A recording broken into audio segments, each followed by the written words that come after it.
께 부르리이다.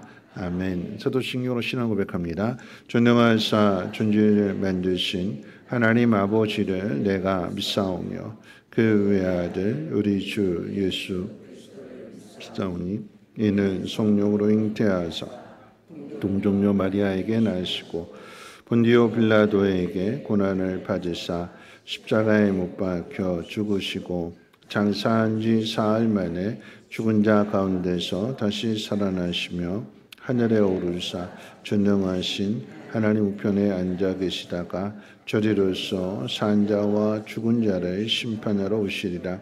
성령을 믿사오며 거룩한 공회와 성도가 서로 교통하는 것과 죄를 사해 주시는 것과 몸이 다시 사는 것과 영원히 사는 것을 믿사옵나이다. 아멘. 다 함께 앉으셔서 찬송가 413장 통일찬송으로 470장 찬송 후에 최현문 장로님 기도해 주시겠습니다.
주옵소서 새 삶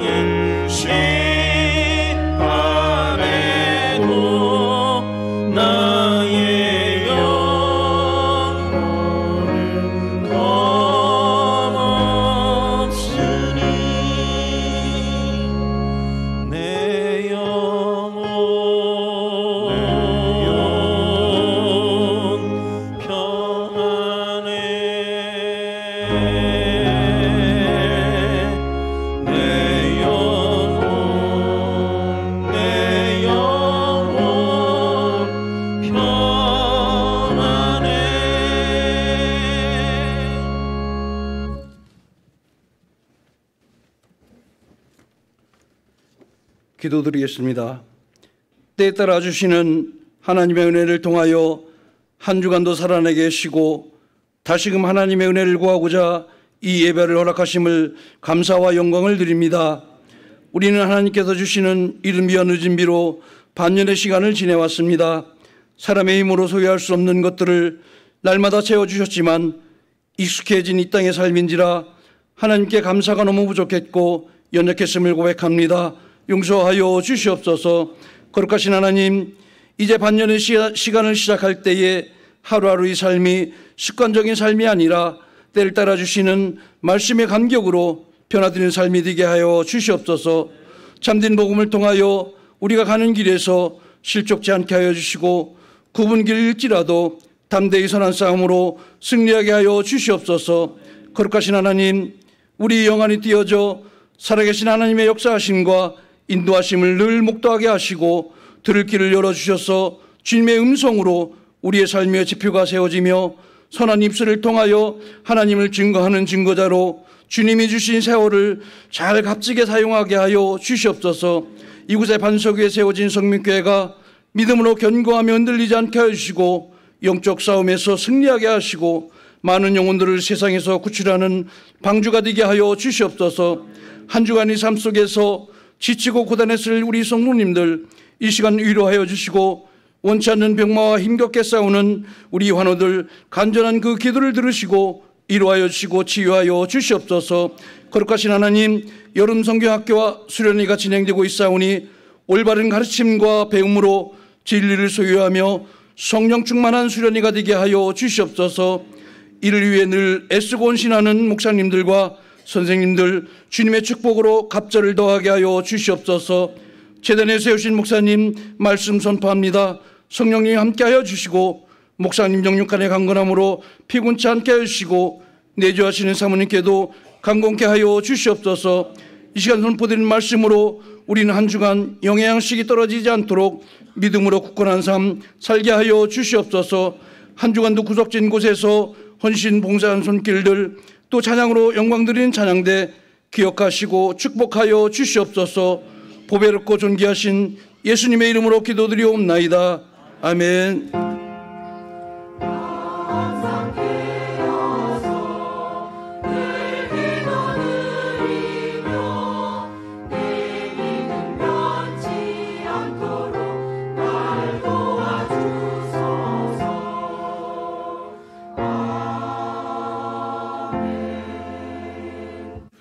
교회 소식은 주보를 참고해 주시고요. 다음 주일 저녁 예배는 총남전도의 헌신 예배로 드려지게 됩니다. 월요일, 화요일, 목요일 저녁 8시 준비 기도회가 있다라고 하는 것 기억하시고 총남전도 회원님들은 빠짐없이 참석하셔서 기도로 잘 준비해 주시기를 바라겠고요. 돌아오는 목요일입니다. 초복 맞이하면서 70세 이상 어르신들, 우리 교회 어르신들뿐만 아니라 주변에 경로당의 어르신들, 이웃 어르신들을 초대해서 귀한 시간을 갖습니다. 총여전도회가 섬겨주실 것이고요. 아울러서 부탁드리는 것은 오신 분들이 가실 때 작은 선물에도 하나 받아가실 수 있도록 마음에 감동되시는 분들 함께 협력해 주시면 감사하겠습니다. 전북 고창 오산교회 우리가 청년들이 가서 이렇게 전북 지역의 작은 시골 교회들, 성경학교 할 수 없는 교회들을 이렇게 연합해 가지고 아이들 성경학교 해줬던 그런 교회인데 그 교회에서 이제 재정과 선교를 위한 단호박을 판매합니다. 전에도 한번 판매한 적이 있었는데 고창에서 올라온 호박이기 때문에 단호박이기 때문에 정말 맛있습니다. 먹어봤거든요. 그래서 이제 판매하는데 샘플은 이제 그 카페에 이제 진열되어 있습니다. 주부에 좀 잘못 나와 있는데 5kg에 3만 원, 10kg면 55,000원입니다. 5만 원이 아니고. 그래서 혹시라도 이렇게 마음 맞으신 분들이 있으면 10kg 주문하면 나누면 더 싸게 저렴하게 구입할 수 있으니까 선교를 위해서도 구입해 주시고, 다음 주에는 또 고성, 강원도 고성에서 강원도 감자가 해마다 올라왔는데 올라올 예정입니다. 이거 주문 받는 거예요. 이번 주에 오늘 주문을 해 주시면 연락을 해서 토요일 날 받을 수 있도록, 그래서 주일날 여러분들이 찾아가실 수 있도록 하니까 주문 안 해놓으시고 나 살게요 그러면 없습니다. 그러니까 오늘 필요하신 분들은 보시고 필요하다 싶으면 주문해 주시면 신청하도록 하겠습니다. 시골 교회를 살리는 일에 여러분들 마음을 넉넉하게 좀 해주시기를 바라겠고요. 교육부 여름 행사들 이제 어저께 이제 청년부 수련회 마쳤고 이어지는 이제 유치부 성경학교 또 히엘틴 청소년부의 수련회 또 예담 유초등부의 성경학교 위해서도 관심 가져주시고 기도해 주시기를 바라겠습니다. 주부에 나와 있지 않습니다만 3부 예배 후에 권사 원례회가 본당에서 있다고 하고요. 어제 김충현 집사님, 조영 집사님의 자녀 결혼식 많이들 축하해 주셔서 진심으로 감사를 드린다고 인사하시면서 점심시간에 떡을 준비하셨습니다. 식사하실 때 맛있게 드시고 새롭게 출발하는 가정 위해서도 위에 기도해 주시기를 바라겠습니다. 하나님 말씀 보도록 합니다. 하나님 말씀은 구약성경 창세기 41장 32절로 36절 말씀드리겠습니다. 창세기 41장 32절로 36절까지 구약성경 64페이지고요. 창세기 41장 32절로 36절까지를 제가 봉독합니다. 바로께서 꿈을 2번 겹쳐 꾸신 것은 하나님이 이 일을 정하셨습니다. 하나님이 속히 행하시리니 이제 바로께서는 명철하고 지혜 있는 사람을 택하여 애굽 땅을 다스리게 하시고 바로께서는 또 이같이 행하사 나라 안에 감독관들을 두어 그 7해 풍년에 애굽 땅의 5분의 1을 거두되 그들로 장차 올 풍년의 모든 곡물을 거두고 그 곡물을 바로의 손에 돌려 양식을 위하여 각 성읍에 쌓아두게 하소서. 이와 같이 그 곡물을 이 땅에 저장하여 애굽 땅에 임할 7해 흉년에 대비하시면 땅이 이 흉년으로 말미암아 망하지 아니하리이다. 아멘. 임마누엘 찬양대 찬양이 있겠습니다.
참으로 좋으신 하나님, 우리 찬양을 받아주시고 우리 인생을 돌아볼 때에 마음대로 안 되고 뜻대로 안 되어서 힘들고 지쳐있고 기도조차 나오지 않을 때 하나님 우리를 포기하지 아니하시고 사랑하심과 또 우리를 위해서 기도해 주는 사람이 있음을, 격려하는 사람이 있음을 깨닫는 그런 곳에 쓰여지는 예물 되게 도와주시옵소서. 그래서 모두가 다 하나가 되게 하옵시고 하나님의 사랑 안에서 하나님의 영광을 나타내게 하옵소서.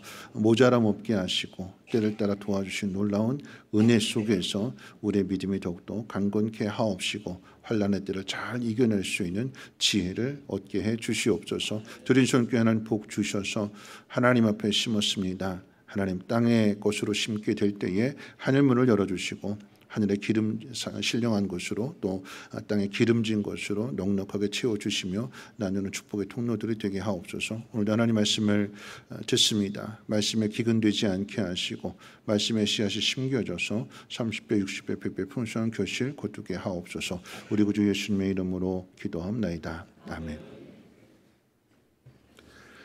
네, 지난 한 주일 동안도 편안하게 잘 지내셨는지요? 우리 옆에 분과 함께 인사 나누겠습니다. 정말 보고 싶었습니다. 하나님 당신을 사랑하십니다 하고 인사하겠습니다. 네, 정말 보고 싶었습니다. 네, 오늘 우리 임마누엘 찬양대 가사처럼 우리 함께 인사할 때 이렇게 이야기하겠습니다. 장마와 폭염이 있을지라도 기도하겠습니다. 힘내세요 하고 인사하겠습니다. 장마와 폭염이 있을지라도 기도하겠습니다. 힘내세요. 네. 사람은 미래의 일을 알지 못합니다.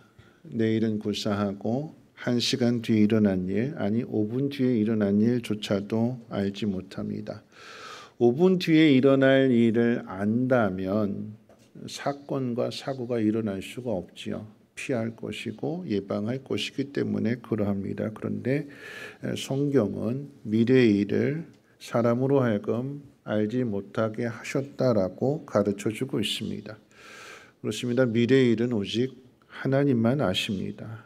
그런데 우리가 내일 일을 알지 못한다고 해서 넋놓고 있어서는 안 될 것입니다. 오늘 저녁 예배 때에 본문이 되는 누가복음 12장 54절 이하에 보면 예수님께서 무리들을 가르치실 때에 구름이 서쪽에서 오는 것을 보면 곧 소나기가 올 것을 알고 남풍이 불어오는 것을 보면 심히 더울 것을 아는 것처럼 시대의 모습을 보면서 어떤 일이 일어날 것인지를 분별하라고 말씀하셨습니다. 분별하라라고 하는 것은 준비하라라고 하는 의미이고 그때 맞는 일을 하라는 것입니다. 2014년도에 한국교회 미래지도라고 하는 책을 쓴 최윤식 소장님이 있습니다. 이분은 이제 서울 사랑의 교회를 비롯한 다양한 규모의 주일학교 담당 목사를 지내면서 학생들의 미래를 어떻게 이끌어 줄 것인가에 대한 많은 고민을 한 분입니다. 이제 그러던 중에 기회를 얻어 미국 휴스턴 지역으로 유학을 가게 되었는데 이 휴스턴 지역은 미래학으로 유명한 곳이었다고 합니다. 처음부터 이분이 내가 이제 미래학을 연구하고 미래학자가 되기 위해서 간 것이 아니라 원래는 가서 공부하면서 이민 목회를 계획했었는데 그 계획이 바뀌어진 거였어요. 이분이 소장으로 있는 아시아 미래인재연구소의 그 연구 결과에 따르면 한국 교회는 1990년대 초반 완만한 성숙기로 가다가 90년대 후반부터 성장이 멈추고 2000년대에 들어서는 쇠퇴기에 들어섰다고 그렇게 연구 결과를 발표했습니다. 그 예가 이제 여의도 순복음교회나 사랑의 교회 같은 이 초대형 교회들의 성장이 멈춤이고 작은 교회들이 문을 닫는 것, 성장이 멈췄다라고 하는 거죠. 한국 교회가 쇠퇴기에 들어선 이유에 대해 여러 가지 이유를 이야기할 수 있지만 가장 큰 이유로는 외부의 변화에 대한 대응을 하지 못했다라고 하는 것을 꼽습니다. 즉 65세 이상 인구가 전체 인구의 7%가 되면 고령화 시대라고 하고 14%가 넘게 되면 고령 시대라고 이야기하고 20%가 되면 넘어가게 되면 초고령 사회라고 이야기를 합니다. 그런데 한국은요, 2018년도에 이미 14%를 넘었기 때문에 고령 사회로 접어들었고, 앞으로 지금 2023년이니까 3년 뒤인 2026년 즈음에는 인구의 20%가 65세를 넘음으로 인해서 초고령 사회로 진입할 것을 예측했습니다. 그러니까 1914년, 10년 전의 예측이에요. 여기에 더하여 이제 젊은이들이 결혼을 기피하고 출산을 기피합니다. 그러면 인구의 수는 점점 줄어들 것이고 2028년도가 되면 55세 이상의 은퇴자가 전체 인구, 대한민국 전체 인구의 50%가 넘을 것으로 예측했습니다. 그때가 되면 2028년이 되면 베이비 붐 2세대라고 할 수 있는 1965년 이후에 태어나서 자녀를 낳은 그 세대들이 다 은퇴하게 되는데 그 수가 무려 1,600만 명이래요. 그러니까 이제 우리 나라 대한민국의 사회가 이제는 진짜로 초고령 사회가 되었고, 이러한 변화는 경제 변화를 일으킬 것이고 평균 연령이 높아짐으로 인해서 노인들의 일자리를 걱정하게 되고 직장과 미래에 대한 고민이 커져갈 것이라고 예측을 합니다. 자, 그렇다면 교회는 어떻게 될까요? 교회 역시도 고령층이 많아지게 되고 교인의 60% 70%가 은퇴자들이 될 것입니다.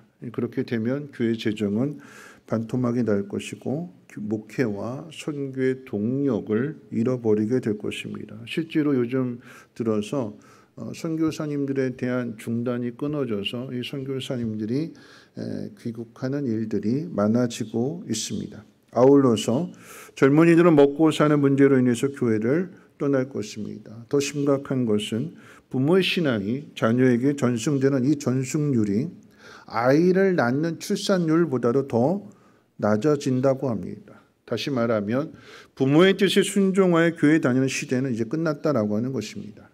그래서 2050년이 되면 지금은 이제 기독교 인구가 800만을 전체 다 포함해서요.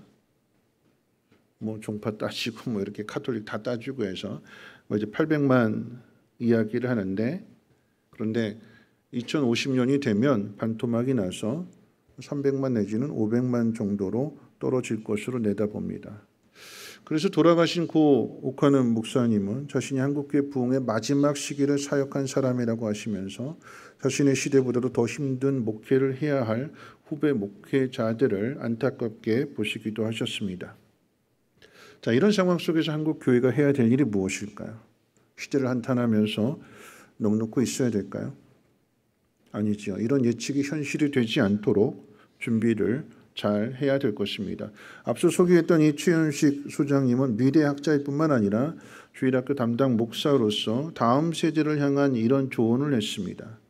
저출산으로 인해서 아이들 수가 30% 줄어들기는 했습니다만 그렇다고 방법이 없는 것은 아닙니다. 여러분 아시는 것처럼 전도하면 됩니다. 전도를 안 해서 그렇습니다. 지금으로부터 20년 전과 비교해 보면 답이 나옵니다. 20년 전에는 매주 토요일 전도했습니다. 성경학교를 앞두고 한 달 동안 전도했습니다. 여러분 그렇죠?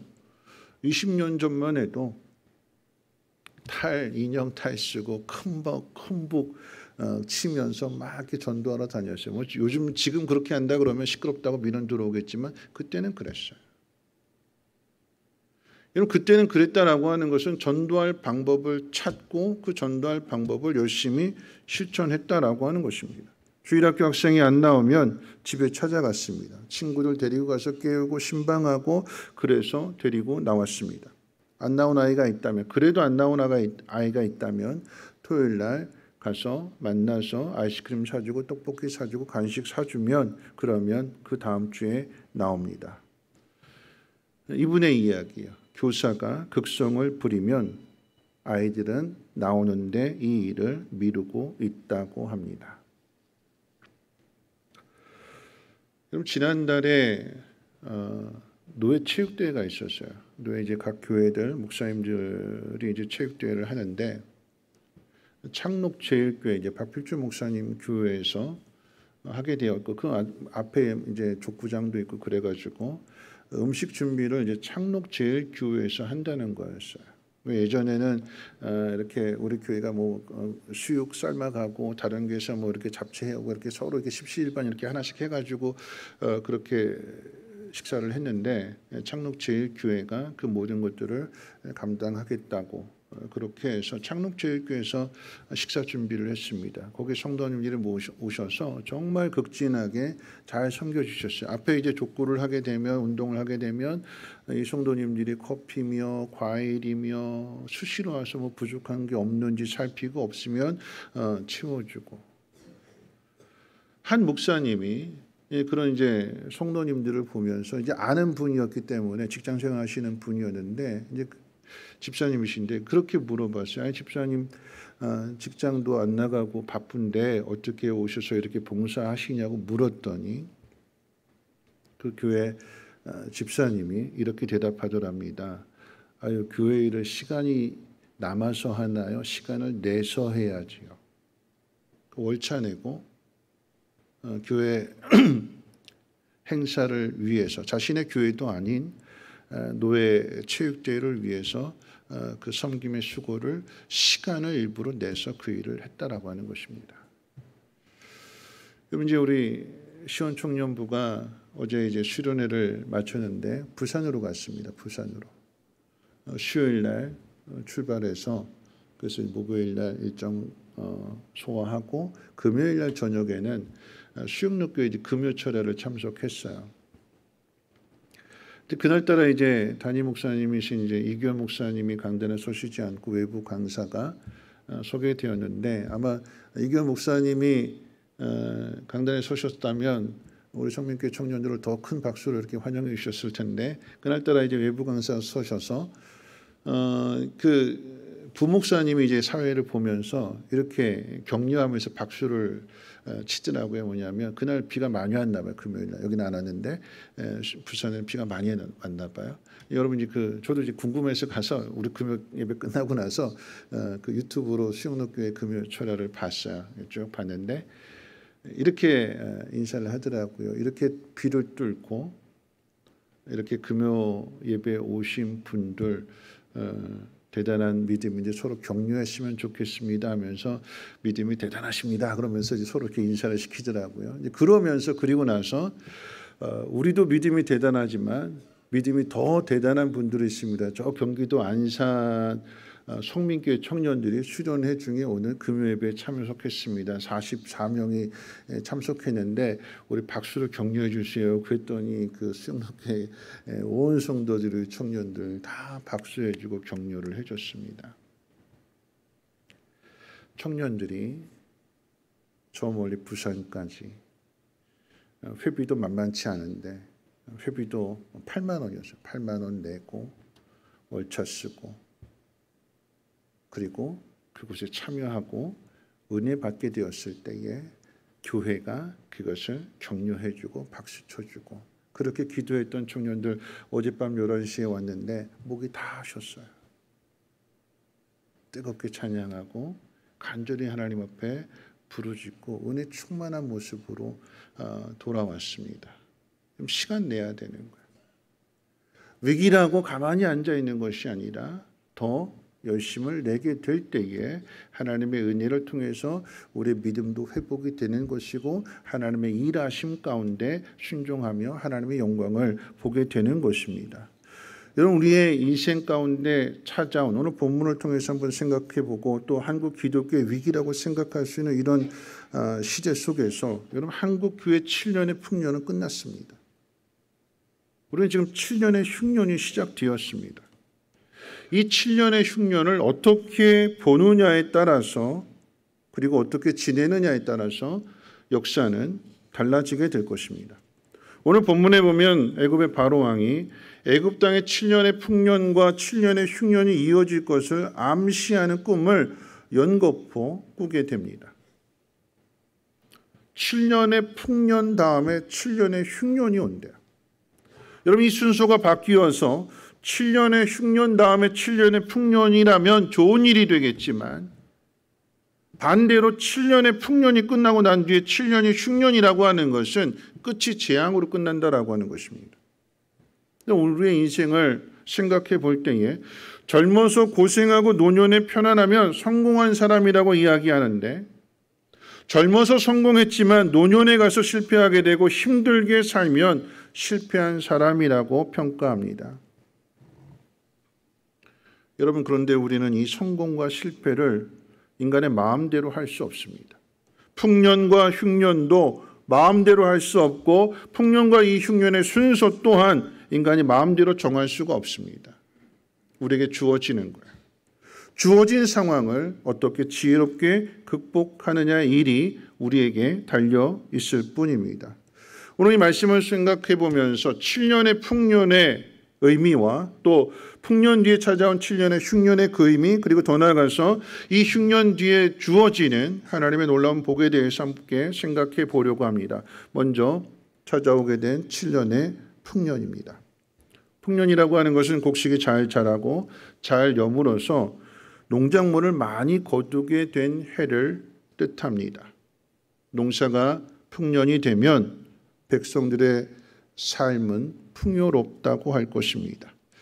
풍요라고 하는 뜻은 풍성하다, 넉넉하다, 너그럽다라고 하는 단어의 뜻을 가지고 있습니다. 풍성하고 넉넉하고 너그럽다라고 하는 단어의 정의에서 알 수 있는 것처럼 풍년이 찾아오게 되면 사람들의 마음은 넉넉하고 너그럽습니다. 왜 그럴까요? 곳간에서 뭐가 나와요? 인심 나오거든요. 내가 가진 것이 많으면 씀씀이도 넓어지게 됩니다. 베풀기도 잘합니다. 그래서 이런 이 풍요를 누리는 사람의 얼굴을 보게 되면 그 얼굴은 항상 밝습니다. 평안해요. 왜요? 넉넉하니까. 여러분, 그 풍년이 7년 동안 이어진다고 그랬어요. 그런데 문제는 여기서부터 시작이 됩니다. 인간이 땀 흘리며 농사를 지을지라도 여러분, 그 풍년과 흉년의 결과를 주는 건 하늘이 주는 거죠. 하나님 주시는 겁니다. 아무리 사람이 땀 흘리고 수고하고 매일같이 그렇게 논이며 밭이며 이렇게 정성을 다해서 돌아본다고 할지라도 하늘이 문을 닫아버려서 비를 주지 않는다면, 또는 하늘이 문을 열어서 비를 왕창 주게 된다라고 하면 사람의 수고는 다 헛되고 그 농사를 망칠 수밖에 없습니다. 농사꾼은 잘 알지요. 사람의 수고로만 되는 것이 아니라 하늘이 도와야 된다라고 하는 것을 압니다. 처음에는 그래요. 처음에. 그런데 한 해 풍년이 되고 그 다음에 풍년이 되고 그 다음에 풍년이 되고 계속해서 풍년이 이어지게 되면 어떻게 될까요? 하늘이 도왔다, 하나님이 은혜를 주셨다라고 하는 이 말은 쏙 들어가고 그 다음부터는 이제 자기 실력이 되는 거예요. 자기 능력이 되는 거예요. 그래서는 계속해서 풍년이 되니까 앞으로도 계속해서 풍년이 될 것을 생각하게 됩니다. 여러분, 하는 일이 잘 되고 잘 나가고 있기에 앞으로도 그렇게 될 것을 확신하면서 여러분, 순풍의 돛을 달아서 더 빨리 더 편안하게 가겠다라고 하는 계획을 세웁니다. 근데 기억해야 되는 것은요, 바다에는 순풍만 있는 것은 아니라고 하는 사실입니다. 태풍도 있습니다. 돛을 찢는, 돛대를 무너뜨리는 태풍도 있습니다. 바다에서 배가 조난을 당하거나 또는 침몰하는 이런 사건 사례들을 보게 되면 태풍이 부는데 바다에 나간 사람은 없어요. 태풍이 부는 것을 보면서 바다에 항해하는 사람은 없습니다. 항상 항해의 시작은 바다가 고요하고 하늘이 맑고 깨끗할 때 그때 시작이 되는 거예요. 그리고는 앞으로 계속해서 날씨가 맑고 항해가 잘 될 것으로 생각하고 바다 한가운데 이르게 됐을 때에 갑자기 광풍이 불어닥치게 되는 것이고 태풍이 불어오게 되는 것입니다. 그래서 사고를 당하는 거예요. 처음부터 태풍이었다면 출발 안 하죠. 태풍이 아닌 순풍이었고 고요한 바다였기 때문에 시작을 했다가 중간에 태풍을 만나서 예상치 못한 일들로 인해서 어려움을 당하는 것입니다. 무슨 이야기일까요? 영원한 고요함은 없고 영원한 풍요는 없다라고 하는 것입니다. 그래서 인생은 하치 앞을 내다볼 수가 없다고 하는 것입니다. 자, 그 다음으로 이어지는 7년의 흉년 한번 생각해 봅니다. 흉년이라고 하는 것은 2년보다 수확이 줄어서 굶주림을 겪게 되는 해를 가리킵니다. 일이 잘 안 되고 잘 안 풀릴 때 흉년이라고도 합니다.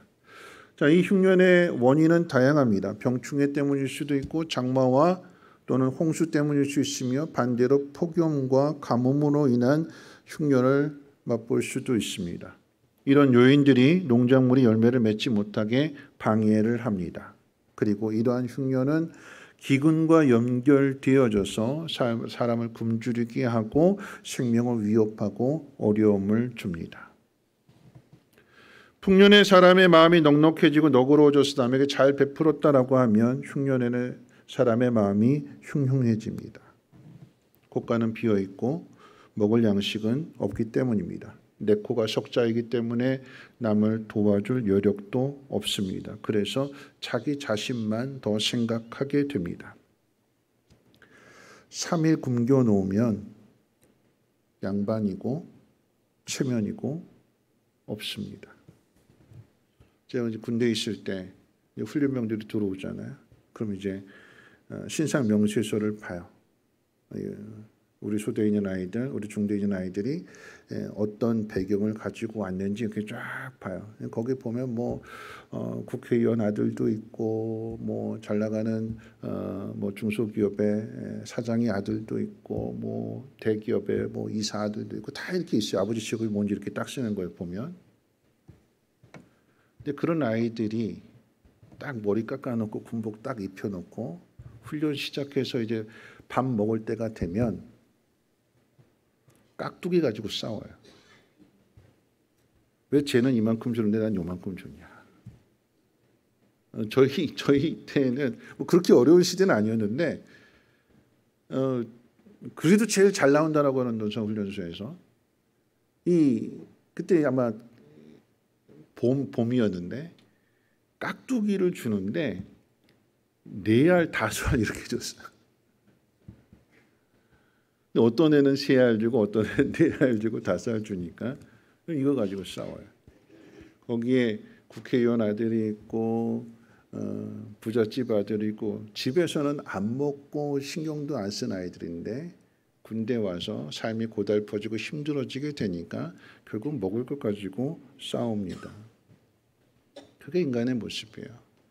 이런 흉년이 오면 참된 인간의 모습을 볼 수 있습니다. 어떤 모습인가? 성경이 예를 든다라고 하면 열왕기 하 6장에 보면 아람 나라 군대가 북이스라엘 수도인 사마리아를 포위합니다. 뺑뺑이 둘러싸아서 복음로를 다 차단시켜 버렸어요. 굶겨 죽이기로 작정하고. 그랬더니 사마리아 성의 양식이 떨어지게 되니까 어떤 일이 벌어지게 되는가? 두 여인이 이렇게 이야기합니다. 오늘은 네 아들 잡아먹고 내일은 내 아들 잡아먹자. 그럼 인간의 사랑 가운데 가장 고상한 사랑이 부모와 자식의 사랑이고 특별히 엄마가 아들을 사랑하는 모성애잖아요. 그런데 기근이 찾아오게 되고 사람들이 굶어 죽어가는 모습을 보게 되니까 부모 자식의 관계가 없는 거죠. 오늘은 네 아들 잡아먹고 내일은 내 아들 잡아먹자. 여러분 이런 흉년이 7년 동안 계속된다면 어떻게 될까요? 그 땅은 죽음의 땅이 되는 것이고 그 땅에 사는 사람들은 떠나든지 아니면 굶어 죽게 될 것입니다. 사람들 사라지게 될 것입니다. 이 흉년은 농사를 짓는 사람들에게만 해당되는 이야기가 아닙니다. 땅을 밟고 사는 우리 모두에게도 해당되는 이야기입니다. 흉년을 원하는 사람은 없습니다. 그런데 이 흉년이 우리 인생 가운데 내가 동의하지 않았는데 내가 달라고 한 것이 아닌데 우리에게 흉년이 찾아옵니다. 열매를 맺고 양식을 얻어야 하는 일에 사방이 막히게 됩니다. 내 힘으로 오늘의 문제를 해결할 수 없다면 그때가 내 인생의 흉년이 될 것입니다. 내 인생을 흔들고 내 생명을 넘어서 가족의 생명까지도 위협하는 이 흉년을 우리는 어떻게 이겨낼 수 있을까요? 오늘 요셉의 이야기에서 그 답을 찾으려고 합니다. 자, 세 번째, 흉년 뒤에 주어지는 그 결과에 대해서 한번 생각해 본다면 7년의 풍년 후에 오게 될 7년의 이 흉년을 대비하기 위한 일꾼으로 요셉이 소개되고 있습니다. 하나님께서 바로 왕에게 2번이나 꿈을 꾸게 한 것을 해석할 수 있는 유일한 사람으로 요셉이 등장합니다. 요셉은 바로의 꿈만 해석해 주는 것이 아니라 7년의 풍년이 왔을 때에 이 7년의 그 다음에 올 흉년을 미리 대비할 방법도 함께 이야기하는데요. 그랬더니 바로가 이 요셉을 그 나라의 총리로 임명하게 됩니다. 우리 말씀 통해서 한번 확인해 볼까요? 그 다음 구절이 되는 38절부터 40절까지의 말씀을 같이 한번 읽어봅니다. 함께 읽겠습니다. 시작. 바로가 그의 신하들에게 이르되 이와 같이 하나님의 영에 감동된 사람을 우리가 어찌 찾을 수 있으리요 하고 요셉에게 이르되 하나님이 이 모든 것을 내게 보이셨으니 너와 같이 명철하고 지혜 있는 자가 없도다. 너는 내 집을 다스리라. 내 백성이 다 내 명령에 복종하리니 내가 너보다 높은 것은 내 왕자뿐이니라. 여러분, 이것을 오늘날로 비유한다면 국가의 재난이 일어나게 될 것을 알게 되고, 그래서 이제 대통령이 이 대통령 바로 밑에 직속으로 국가위기특별대책위원회를 만들고 거기에 위원장으로 요셉을 세우는 거예요. 계엄령이 선포되면 그 계엄군이 모든 것들을 다 주도하잖아요. 그 명령에 복종해야 되는 그런 국가의 위기 상황 가운데 위기를 선포하면서 바로왕이 명령을 내리되 애굽 땅에 사는 사람은 그 누가 됐든지 간에 요셉의 말에 순종해라. 요셉의 명령을 들어라. 이런 명철하고 지혜로운 요셉의 지도를 통해서 이 애굽은요 7년의 풍년의 때에 7년의 흉년을 대비하고 그 결과로 인해서 잘 준비했더니 주변의 국가들이 똑같이 7년의 풍년과 7년의 흉년을 겪게 된 주변의 국가들, 그 국가들은 미리 준비하지 않았기 때문에 앞에 있는 모든 것들을 다 말아먹었어요. 양식이 남아있지 않습니다. 그래서 어떻게 해요? 양식을 구하러 애굽으로 오는 거죠. 양식을 사러. 어떻게 장사할까요, 요셉이? 앞서 이야기했던 열왕기하 6장에 보면 이 사마리아 성 안에 낙이 한 마리, 그러니까 낙이 머리 하나가 은 80세겔이라고 그랬어요. 은 80세겔. 낙이 머리. 소머리도 아니고 낙이 머리 안에 은 80세겔이면 어느 금액이냐? 종 하나를 사는데 들어가는 값이 은 30세겔입니다. 종. 평생 내 집에 종으로 부려먹을 그 종을 노예를 사는데 들어가는 비용이 은 30이에요. 그러면 은 80세겔이라고 하는 것은 종 3명을 살 수 있는 돈입니다. 낙이 머리 하나에. 왜 이렇게 비싸졌을까요? 희귀하니까. 희귀하니까. 여러분, 희귀하면 값이 천정부지로 솟는 거죠. 여러분, 산삼이 왜 비싸지요? 산삼이? 희귀하니까. 여러분, 산삼이 도라지나 인삼처럼 이렇게 쉽게 구할 수 있는 것이라고 하면 뭐 몇 천만 원, 몇 억까지 않죠. 희귀하니까. 구할 수 없으니까.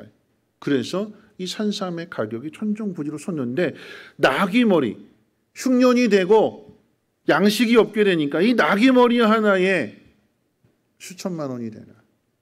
근데 그것조차도 구할 수 없는. 여러분, 이 흉년이야. 그러니까 이 주변에 나들이 먹을 것이 없고 먹을 것이 없으면 굶어 죽게 생겼으니까 땅 팔고 논 팔고 집 팔고 그 돈 바리바리 싸가지고 와서 비싼 가격에 그 양식을 사게 될 때 요셉은 그 비싼 돈 주고 양식 파는 거죠. 준비하는 거. 그리고 어떻게 해요? 그 모아놓은 돈 가지고 땅 사고 국가의 그 영역을 넓혀가는 것입니다. 어떻게 해요? 흉년을 통해서 준비했던 그 나라는 더 강해지더라라고 하는 이야기입니다. 우리 인생도 마찬가지입니다. 우리 인생의 풍년은 좋은 것이고 흉년은 나쁜 것이라고 생각합니다. 그래서 내 인생의 흉년이 찾아왔을 때 우리는 하나님 원망합니다. 지난주에 말씀드렸던 것처럼 하나님 왜 나를 이렇게 힘들게 하십니까? 내가 뭘 잘못했습니까? 왜 내 허락 없이 내 동의 없이 나한테 이렇게 마음대로 흉년을 주십니까? 인생의 흉년을 만나게 된 것은 애굽이라고 하는 국가뿐만 아니라 주변의 모든 국가였고 요셉의 인생이었고 요셉의 인생뿐만 아니라 그의 아버지가 되는 야곱의 인생도 그의 인생 가운데 흉년이 많았어요. 뒤에 가면 바로 왕 앞에 자신을 소개할 때에 나그네와 같이 험악한 삶을 살았다고 야곱은 고백합니다. 어떤 삶이었을까요? 정말 험악했어요. 사랑하는 아내 라헬을 일찍 여의었고 아들은 죽은 줄만 알았고 그리고 인생의 노년에는 이제는 하다 못해서 이제는 먹을 양식이 없어서 굶어 죽게 되는 기력이 쇠하여지는 그런 흉년을 야곱도 만나게 됩니다. 여러분 그런데요. 이 요셉에게 찾아온 이 7년이라고 하는 이 흉년, 애굽에 내려진 이 흉년 때문에 애굽은 강해졌을 뿐만 아니라 이 7년의 흉년 때문에 요셉이 국무총리 자리에 오르게 되는 것이고 이 7년의 흉년 때문에 죽은 줄로만 알았던 아들 요셉을 이 아버지 야곱이 함께 만나게 되는 것이고 화해하게 되는 것이고 가족이 화목하게 되는 거죠.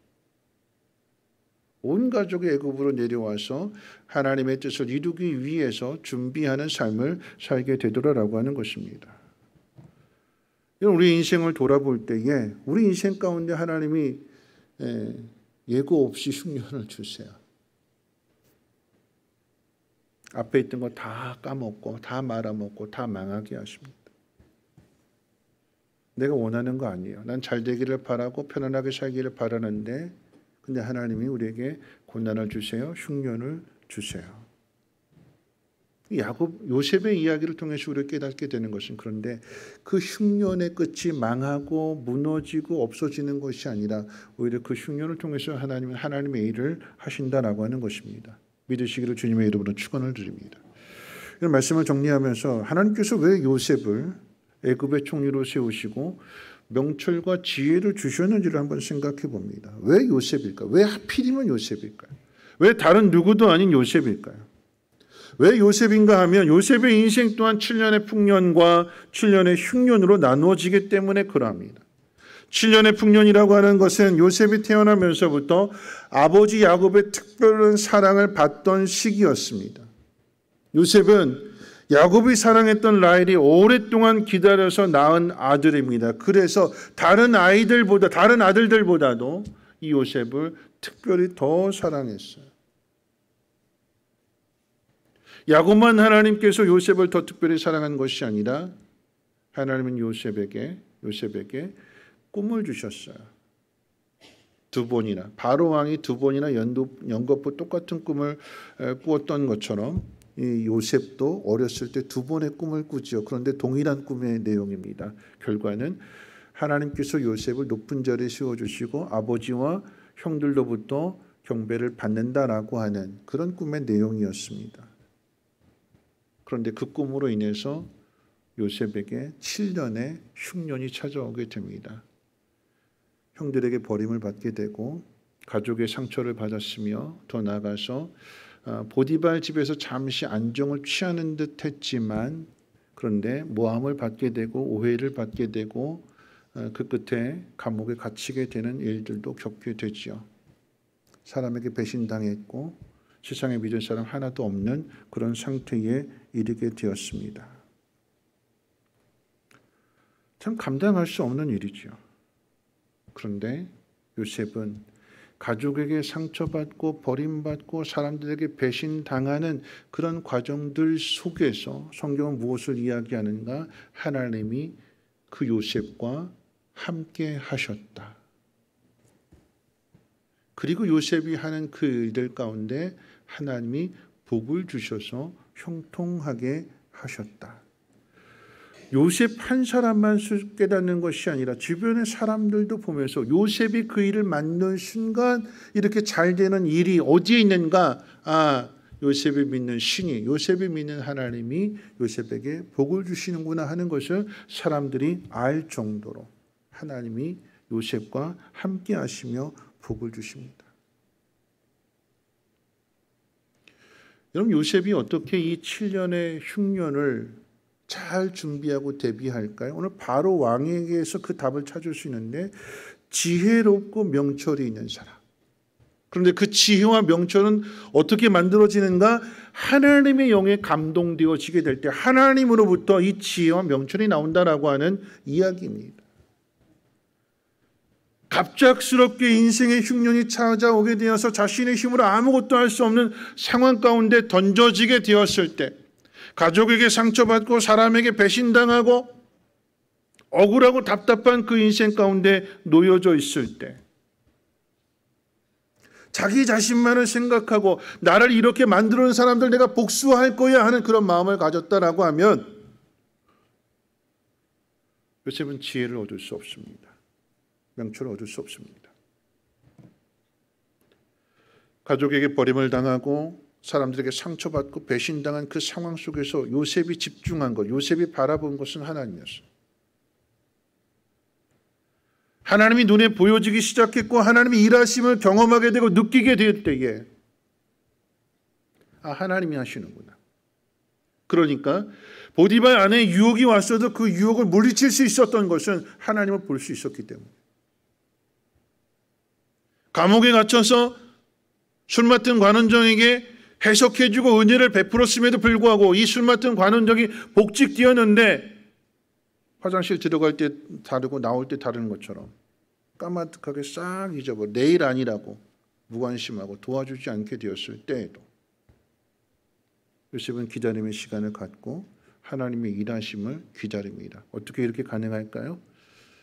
하나님을 알기 때문에, 경험했기 때문에. 그래서 그 마음이 편안한 거예요.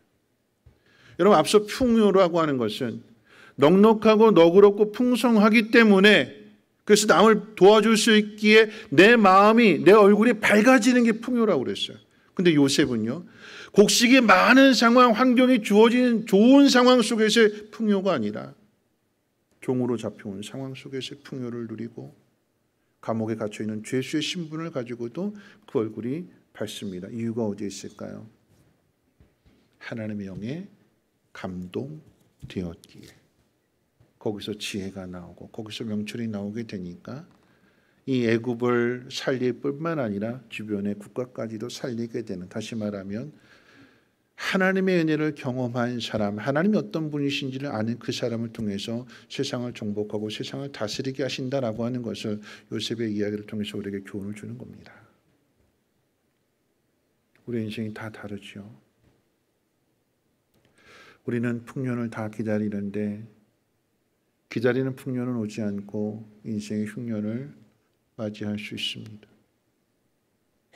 내 마음대로 할 수 있는 게 아무것도 없어요. 가지고 있었던 그 모든 것들을 다 잃어버리는, 아무것도 남지 않은 것이 흉년이며 생명의 위협을 받는 것이 흉년입니다. 그런데 그 속에서 하나님의 일하심을 보게 되니까, 하나님 경험하게 되니까 하나님이 이 흉년을 통해서 어떻게 해요? 국무총리 자리에 세워주시고 아버지도 만나게 하시고 형제들과의 관계도 회복되게 하시고 그리고 하나님의 영광을 나타내는 사람으로 쓰임받게 되더라라고 하는 거죠. 나는 그렇게 할 수 없어요. 근데 하나님은 그렇게 하십니다.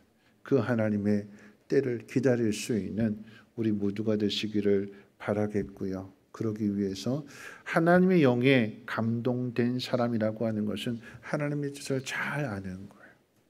우리가 이번 한 주간 동안에 힘써야 되는 것은, 여러분, 흉년이라고 하는 것은 먹을 양식이 없는 기근 상태가 흉년이잖아요. 그런데 우리가 정말 조심해야 되고 주의해야 되고 힘써야 되는 것은 먹을 양식이 없는 흉년이 아니라 말씀의 기근이 되는 영적인 흉년을 우리는 더 주의해야 될 것입니다. 한 주간 동안 하나님 말씀을 여러분 묵상하십시오. 하나님 말씀의 의미가 무엇인지를 깨달으십시오. 어디를 읽어야 될지 모른다라고 하면 오늘 이 교동문을 읽었던 28번 말씀이 우리에게 큰 위로가 되는 말씀입니다. 그 말씀을 계속해서 되새겨 보시고 그리고 오늘 이 창세기 얘기도 한 일주일 동안 한번 읽어보십시오.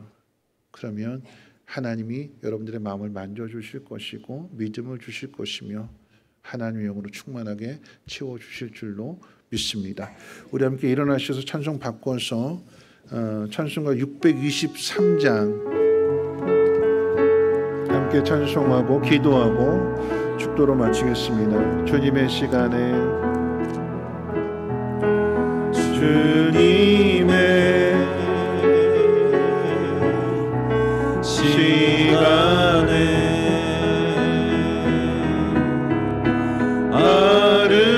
아름답게 모든 것 변하리. 주님 나의 갈 길을 인도하여 주시니 주의 뜻을 따라서 살리라. 주님의 시간에